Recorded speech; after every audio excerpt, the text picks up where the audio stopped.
मानव सभ्यता के आरंभ से ही यौवन और सौंदर्य का आकर्षण अनंत रहा है। चाहे वे प्राचीन मिस्र की रानियां हों, वैदिक भारत की विदुषी स्त्रियां हों अथवा यूनानी संस्कृति की सौंदर्य प्रतिमाएं, सबके सौंदर्य का एक मौन रहस्य था जो आज की आधुनिक सौंदर्य चिकित्सा के शोर में कहीं खो जाता है।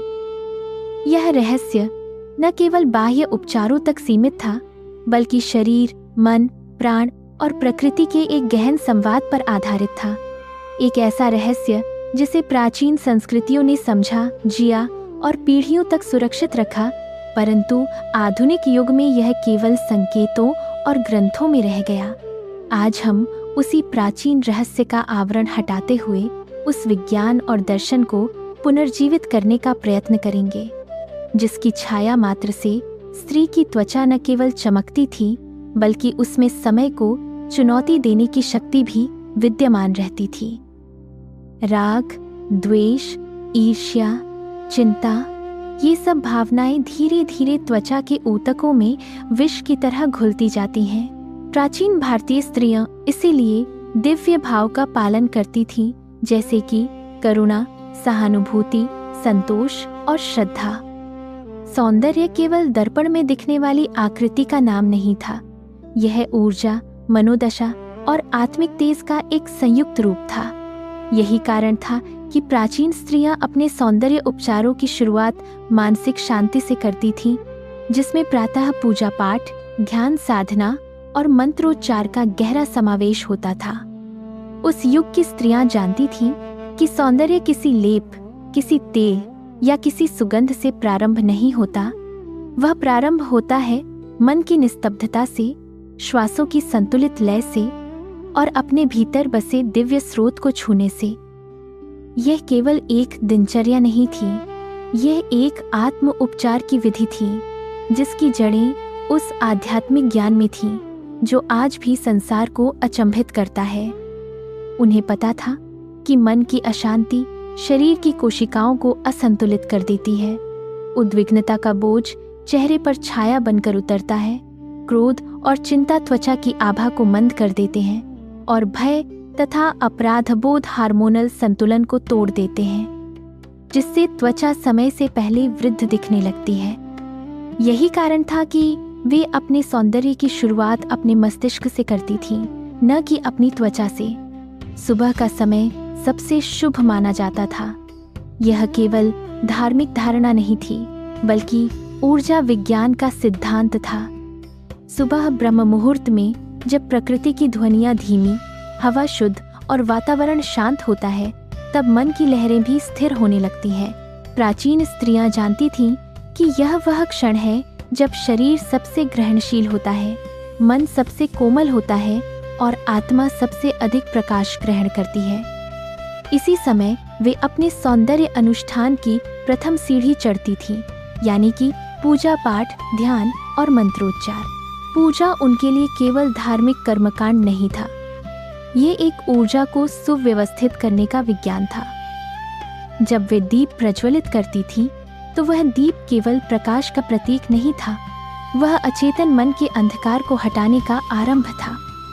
जब वे जल अर्पित करती थीं, तो वह केवल आस्था नहीं था, वह संचित तनाव के विलयन का संकेत था। जब वे हाथ जोड़ती थीं, तो वह केवल प्रार्थना नहीं थी, वह मन और शरीर को एक एकीकृत लय में बांधने का प्रयास था।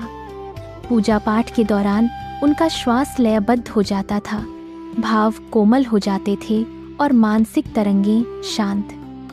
प्राचीन स्त्रियों के सौंदर्य अनुष्ठानों का सबसे रहस्यमयी पहलू था मंत्रोच्चार।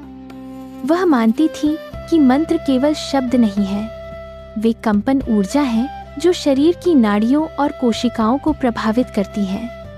मंत्र की ध्वनि मस्तिष्क में दबी थकान को घोल देती, चेहरे की मांसपेशियों को सूक्ष्म व्यायाम देती और हृदय की धड़कन को संतुलित कर देती है। ओम, हरीं, श्रीं, क्लीं, ऐ, ये सभी बीज मंत्र चेहरे की आभा को बढ़ाने के लिए प्रसिद्ध थे।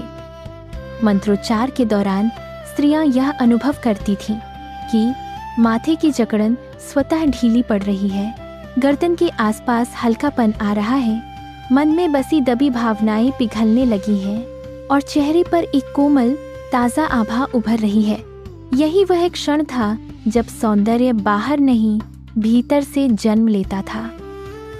ध्यान उनके लिए विश्राम नहीं, एक यात्रा था, एक ऐसी यात्रा जिसमें वे अपनी श्वास की नर्म लहरों को सुनती थीं, अपनी आभा के रंग को महसूस करती थीं, अपने भीतर के अशांत विचारों को शांत करती थीं और अपने सौंदर्य के मूल स्रोत आंतरिक ऊर्जा को स्पर्श करती थीं। आज विज्ञान भी स्वीकार करता है कि ध्यान कोशिकाओं के उम्र बढ़ने की गति को धीमा करता है। प्राचीन स्त्रियां अपने सौंदर्य अनुष्ठानों में 3 उप अनुष्ठान विधियां जोड़ती थीं: मानसिक शांति का संकल्प, आभा शुद्धि और मंत्र स्नान। वे हर सुबह यह संकल्प लेती थीं, आज मैं शांत रहूंगी, कोमल रहूंगी, स्वयं के प्रति दयालु रहूंगी। यही संकल्प उनके सौंदर्य का कवच बन जाता था। वे कल्पना करती थीं कि प्रकाश की एक धारा उनके ऊपर से नीचे बह रही है, उनके मन को शुद्ध कर रही और चेहरे से थकान के धुंधलके को हटाकर नई चमक भर रही है। यही वह रहस्य था जिसने उन्हें असाधारण आभा, स्थायी सौंदर्य और समय से परे युवा आकर्षण प्रदान किया।